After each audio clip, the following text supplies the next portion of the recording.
പശ്ചിമേഷ്യൻ മേഖലയെ മുഴുവനായി ഒരു മഹായുദ്ധത്തിന്റെ അഗ്നിനാളത്തിലേക്ക് തള്ളിവിടുന്ന തരത്തിലുള്ള അതീവ ഗുരുതരമായ സംഭവ വികാസങ്ങളാണ് ഇപ്പോൾ യുണൈറ്റഡ് അറബ് എമിറേറ്റ്സിൽ നിന്നും റിപ്പോർട്ട് ചെയ്യപ്പെടുന്നത്.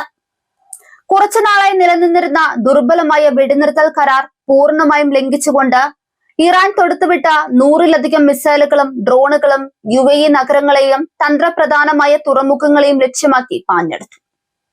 ആക്രമണത്തിന്റെ ആദ്യഘട്ടത്തിൽ തന്നെ UAEയുടെ അതിനൂതനമായ മിസൈൽ പ്രതിരോധ സംവിധാനങ്ങൾ സജീവമായി. ആകാശത്ത് വെച്ച് തന്നെ ഭൂരിഭാഗം ബാലിസ്റ്റിക് മിസൈലുകളെയും ക്രൂയിസ് മിസൈലുകളെയും തകർക്കാൻ വ്യോമസേനയ്ക്ക് സാധിച്ചു. എങ്കിലും മിസൈലുകൾ ആകാശത്ത് വെച്ച് തകർന്നപ്പോൾ ഉണ്ടായ അവശിഷ്ടങ്ങൾ ജനവാസ മേഖലകളിൽ പതിച്ചത് വലിയ പരിഭ്രാന്തി ഉണ്ടാക്കി. ഈ വലിയ ആക്രമണത്തിനിടയിൽ ഫുജൈറയിലെ എണ്ണ സംഭരണശാലയ്ക്ക് നേരെയുണ്ടായ ഡ്രോൺ ആക്രമണം വലിയ ആഘാതമാണ് ഉണ്ടാക്കിയിരിക്കുന്നത്. എണ്ണ ടാങ്കറുകളിൽ ഡ്രോണുകൾ പതിച്ചതിനെ തുടർന്നുണ്ടായ വൻ സ്ഫോടനത്തിൽ നിരവധി പേർക്ക് പരിക്കേൽക്കുകയും പ്ലാന്റിൽ ഭീമമായ തോതിൽ തീ പടരുകയും ചെയ്തു. ആകാശത്തേക്ക് ഉയരുന്ന കറുത്ത പുക മൈലുകൾക്കപ്പുറത്തു നിന്നും ദൃശ്യമാണ്. ഫുജൈറയിലെ തീയണയ്ക്കാൻ അഗ്നിശമന സേനാംഗങ്ങൾ കഠിന പരിശ്രമം നടത്തുന്നുണ്ടെങ്കിലും പുതിയ ഡ്രോൺ ഭീഷണികൾ നിലനിൽക്കുന്നത് രക്ഷാപ്രവർത്തനത്തെ തടസ്സപ്പെടുത്തുന്നുണ്ട്. ഇതിനു പുറമെ UAE സമുദ്ര അതിർത്തിയിൽ നിരവധി ചരക്ക് കപ്പലുകൾക്ക് തീപിടിച്ച നിലയിൽ കണ്ടെത്തിയതായും റിപ്പോർട്ടുകളുണ്ട്. ഇറാൻ ഈ ആരോപണങ്ങളെ ശക്തമായ ഭാഷയിൽ നിഷേധിക്കുകയാണ്. UAEയുടെ എണ്ണ പ്ലാന്റുകളോ സിവിലിയൻ കപ്പലുകളോ തങ്ങളുടെ ലക്ഷ്യമല്ലെന്നാണ് ടെഹ്റാൻ ഔദ്യോഗികമായി അറിയിച്ചിരിക്കുന്നത്. എന്നാൽ ഹോർമുസ് കടലിടുക്കിൽ അമേരിക്ക നടത്തുന്ന സൈനിക പ്രകോപനങ്ങളാണ് മേഖലയെ ഈ അവസ്ഥയിൽ എത്തിച്ചതെന്ന് ഇറാൻ വിദേശകാര്യ മന്ത്രാലയം കുറ്റപ്പെടുത്തി. അമേരിക്കയുടെ ഭാഗത്തു നിന്ന് ഇതിനോടകം തന്നെ രൂക്ഷമായ പ്രതികരണം ഉണ്ടായിട്ടുണ്ട്. തങ്ങളുടെ സഖ്യകക്ഷിയായ UAEക്ക് നേരെയുള്ള ഈ ആക്രമണം അമേരിക്കയ്ക്ക് നേരെയുള്ള ആക്രമണമായി കണക്കാക്കുമെന്ന് വൈറ്റ് ഹൌസ് വക്താക്കൾ അറിയിച്ചു. പ്രസിഡന്റ് ഡൊണാൾഡ് ട്രംപും പെന്റഗൺ ഉദ്യോഗസ്ഥരുമായി അടിയന്തര യോഗം ചേർന്ന് സൈനിക നീക്കങ്ങൾക്ക് ഉത്തരവിട്ടിട്ടുണ്ട്. ഹോർമുസ് കടലിടുക്ക് ഇപ്പോൾ ഒരു യുദ്ധക്കളമായി മാറിയിരിക്കുകയാണ്. ലോകത്തെ 20%-ലധികം ക്രൂഡ് ഓയിൽ കടന്നു പോകുന്ന ഈ പാത അടച്ചുപൂട്ടിയാൽ ആഗോള സാമ്പത്തിക വ്യവസ്ഥ തകരും. എണ്ണവില ബാരലിന് $150 മുകളിൽ പോകാനുള്ള സാധ്യതയാണ് സാമ്പത്തിക വിദഗ്ധർ പ്രവചിക്കുന്നത്. അറബ് രാജ്യങ്ങൾക്കിടയിലും ഈ സംഭവം വലിയ അസ്വസ്ഥതകൾ ഉണ്ടാക്കിയിട്ടുണ്ട്. സൗദി അറേബ്യയും ബഹ്റൈനും ഇറാന്റെ നടപടിയെ അപലപിക്കുകയും UAEക്ക് പൂർണ്ണ പിന്തുണ പ്രഖ്യാപിക്കുകയും ചെയ്തു. ഗൾഫ് രാജ്യങ്ങളുടെ സുരക്ഷ അപകടത്തിലാണെന്ന തിരിച്ചറിവ് ഒരു വലിയ പ്രാദേശിക സഖ്യം രൂപീകരിക്കാൻ അവരെ പ്രേരിപ്പിക്കുന്നുണ്ട്. അന്താരാഷ്ട്ര വിമാന കമ്പനികൾ ഗൾഫ് രാജ്യങ്ങളിലേക്കുള്ള സർവീസുകൾ റദ്ദാക്കുകയോ റൂട്ടുകൾ മാറ്റുകയോ ചെയ്തിരിക്കുകയാണ്. ദുബായ്, അബുദാബി വിമാനത്താവളങ്ങളുടെ പ്രവർത്തനം മിസൈൽ ഭീഷണിയെ തുടർന്ന് താൽക്കാലികമായി നിർത്തിവെച്ചു. ഇത് ആയിരക്കണക്കിന് യാത്രക്കാരെ ദുരിതത്തിലാക്കി. റിഫത്ത് ജാവേദിനെ പോലുള്ള മാധ്യമ പ്രവർത്തകർ വിലയിരുത്തുന്നത് പ്രകാരം നയതന്ത്ര ചർച്ചകൾക്കുള്ള സമയം അവസാനിച്ചിരിക്കുന്നു എന്നാണ്. ഇറാന്റെ മിസൈൽ ശേഷി അമേരിക്കയെ പോലും അത്ഭുതപ്പെടുത്തുന്ന തരത്തിലുള്ളതാണ്.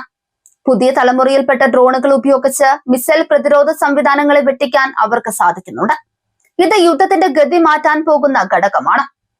ഐക്യരാഷ്ട്രസഭ ഈ വിഷയത്തിൽ അടിയന്തര ഇടപെടൽ നടത്താൻ ശ്രമിക്കുന്നുണ്ടെങ്കിലും രക്ഷാസമിതിയിലെ വൻ ശക്തികൾക്കിടയിലുള്ള ഭിന്നത തടസ്സമായി നിൽക്കുന്നു.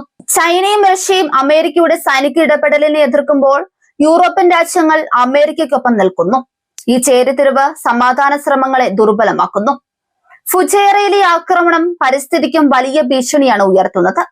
എണ്ണ ടാങ്കറുകൾ തകർന്നത് സമുദ്രത്തിൽ വൻതോതിൽ എണ്ണ കലരാൻ കാരണമായിട്ടുണ്ട്. ഇത് സമുദ്രജീവികൾക്കും തീരദേശവാസികൾക്കും വലിയ ദോഷം ചെയ്യും. ഇറാന്റെ ഭാഗത്തു നിന്നുള്ള മിസൈൽ വിക്ഷേപണ കേന്ദ്രങ്ങൾ തകർക്കാൻ അമേരിക്ക ലക്ഷ്യമിടുന്നുണ്ട്. എന്നാൽ ഈ കേന്ദ്രങ്ങൾ പലതും ഭൂഗർഭ അറകളിലാണെന്നത് ആക്രമണം ദുഷ്കരമാക്കുന്നുണ്ട്. സൈനിക നടപടി തുടങ്ങിയാൽ അത് ഇറാന്റെ ഉള്ളിലേക്ക് നീളുമോ അതോ കടലിലെ ഏറ്റുമുട്ടലിൽ അവസാനിക്കുമോ എന്നതാണ് ഇനി അറിയേണ്ടത്. ഗൾഫ് മേഖലയിലെ സാധാരണക്കാരുടെ ജീവിതം പൂർണ്ണമായും നിശ്ചലമായിരിക്കുകയാണ്. ഭക്ഷണ സാധനങ്ങൾ ശേഖരിക്കാൻ ആളുകൾ സൂപ്പർ മാർക്കറ്റുകളിൽ തിരക്ക് കൂട്ടുന്നു. ഏത് നിമിഷവും വൈദ്യുതിയും ഇന്റർനെറ്റും തടസ്സപ്പെട്ടേക്കാമെന്ന ഭീതി നിലനിൽക്കുന്നു. ഇറാന്റെ തന്ത്രം അമേരിക്കയെ ഒരു വലിയ യുദ്ധത്തിലേക്ക് വലിച്ചിഴയ്ക്കുക എന്നതാണെന്ന് ചില നിരീക്ഷകർ കരുതുന്നുണ്ട്. പശ്ചിമേഷ്യയിൽ അമേരിക്കയെ തളച്ചിടാൻ കഴിഞ്ഞാൽ ലോകത്തിന്റെ മറ്റു ഭാഗങ്ങളിൽ തങ്ങളുടെ സ്വാധീനം വർദ്ധിപ്പിക്കാൻ റഷ്യയ്ക്കും ചൈനയ്ക്കും കഴിയും. UAEയിലെ പ്രവാസികൾക്കായി അതാത് രാജ്യങ്ങളുടെ എംബസികൾ ജാഗ്രതാ നിർദ്ദേശം നൽകിയിട്ടുണ്ട്. അത്യാവശ്യ ഘട്ടങ്ങളിൽ ഒഴിപ്പിക്കാനുള്ള പദ്ധതികൾ പല രാജ്യങ്ങളും തയ്യാറാക്കി വരികയാണ്. ഇന്ത്യയുടെ വിദേശകാര്യ മന്ത്രാലയം സ്ഥിതിഗതികൾ സൂക്ഷ്മമായി നിരീക്ഷിക്കുകയാണെന്നും ഇന്ത്യൻ പൗരന്മാരുടെ സുരക്ഷ ഉറപ്പാക്കുമെന്നും അറിയിച്ചു. ആക്രമണത്തിൽ തകർന്ന കപ്പലുകളിൽ നിന്നുള്ള നാശനഷ്ടങ്ങൾ വകയിരുത്താൻ ഇതുവരെ സാധിച്ചിട്ടില്ല. ഹോർമുസ് കടലിടുക്ക് കത്തിയെരിയുന്നു എന്ന വാഗ്മയം അക്ഷരാർത്ഥത്തിൽ ശരിയായിരിക്കുകയാണ്. കപ്പലുകൾ പാതി കത്തിയ നിലയിൽ കടലിൽ ഒഴുക്കി നടക്കുന്നത് ദയനീയമായ കാഴ്ചയാണ്. അമേരിക്കൻ പടക്കപ്പലുകൾ ഇപ്പോൾ UAE തീരത്തോട് ചേർന്ന് നിലയുറപ്പിച്ചിരിക്കുകയാണ്. തങ്ങളുടെ ഡ്രോണുകൾ ഇറാന്റെ നീക്കങ്ങൾ നിരീക്ഷിച്ചു കൊണ്ടിരിക്കുന്നു. ഏത് നിമിഷവും ഒരു പ്രത്യാക്രമണം പ്രതീക്ഷിക്കാം. ട്രംപ് തന്റെ സോഷ്യൽ മീഡിയയിലൂടെ നൽകുന്ന മുന്നറിയിപ്പുകൾ വരാനിരിക്കുന്ന വലിയ സൈനിക നീക്കത്തിന്റെ സൂചനകളാണ്. പശ്ചിമേഷ്യയിലെ സംഘർഷം അവസാനിക്കണമെങ്കിൽ ഇറാന്റെ മേലുള്ള ഉപരോധങ്ങളിൽ മാറ്റം വരണമെന്നത് ഒരു യാഥാർത്ഥ്യമാണ്. എന്നാൽ ഇറാൻ ഭീകരതയെ പിന്തുണയ്ക്കുന്നു എന്ന അമേരിക്കയുടെ ആരോപണം നിലനിൽക്കുന്നിടത്തോളം കാലം ഉപരോധം പിൻവലിക്കാൻ ട്രംപ് തയ്യാറാവില്ല.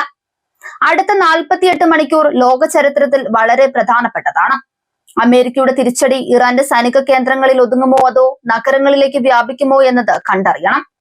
ഇറാന്റെ പക്കൽ ഇസ്രയേലിനെ പോലും തകർക്കാൻ ശേഷിയുള്ള മിസൈലുകൾ ഉണ്ടെന്നത് ഭീഷണി വർദ്ധിപ്പിക്കുന്നു. ഗൾഫ് യുദ്ധത്തിന്റെ ഭയാനകമായ ഓർമ്മകൾ ഈ തലമുറയുടെ മനസ്സിലേക്ക് വീണ്ടും ഓടിയെത്തുകയാണ്. 1990കളിൽ കണ്ടതിനേക്കാൾ വലിയ നാശനഷ്ടങ്ങൾ ഉണ്ടാകാൻ സാധ്യതയുള്ള ആധുനിക യുദ്ധമാണിത്. ഡ്രോണുകളും സൈബർ ആക്രമണങ്ങളും ചേരുമ്പോൾ സാധാരണ ജീവിതം പൂർണ്ണമായും അസാധ്യമാകും. UAEയുടെ പ്രതിരോധ മന്ത്രാലയം തങ്ങളുടെ പൗരന്മാർക്ക് ധൈര്യം പകരാൻ ശ്രമിക്കുന്നുണ്ട്. തങ്ങളുടെ വ്യോമ പ്രതിരോധ സംവിധാനങ്ങൾ ലോകോത്തരമാണെന്നും എല്ലാ മിസൈലുകളെയും നേരിടാൻ തയ്യാറാണെന്നും അവർ അവകാശപ്പെടുന്നു. ഈ സങ്കീർണമായ സാഹചര്യം വിവരിക്കാൻ വാക്കുകൾക്കപ്പുറമുള്ള ഭീകരതയാണ് നിലനിൽക്കുന്നത്. എണ്ണപ്പാടങ്ങൾ കത്തുന്ന ഗന്ധവും സൈനിക ഹെലികോപ്റ്ററുകളുടെ ശബ്ദവും ഗൾഫ് നഗരങ്ങളെ പൊതിഞ്ഞിരിക്കുന്നു.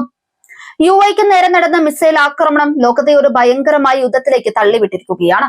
സമാധാനത്തിന്റെ ഒരു കവാടവും ഇപ്പോൾ തുറന്നു കാണുന്നില്ല.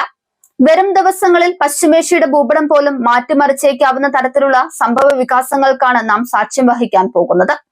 ലോകം ഇപ്പോൾ പ്രാർത്ഥനയോടെയും ആശങ്കയോടെയും ആ ഒരൊറ്റ ദിശയിലേക്ക് നോക്കി നിൽക്കുന്നു. പശ്ചിമേഷ്യയിലെ തീ അണയണമെങ്കിൽ ലോകശക്തികൾ ഒത്തൊരുമിച്ച് ഇടപെടേണ്ടത് അനിവാര്യമാണ്.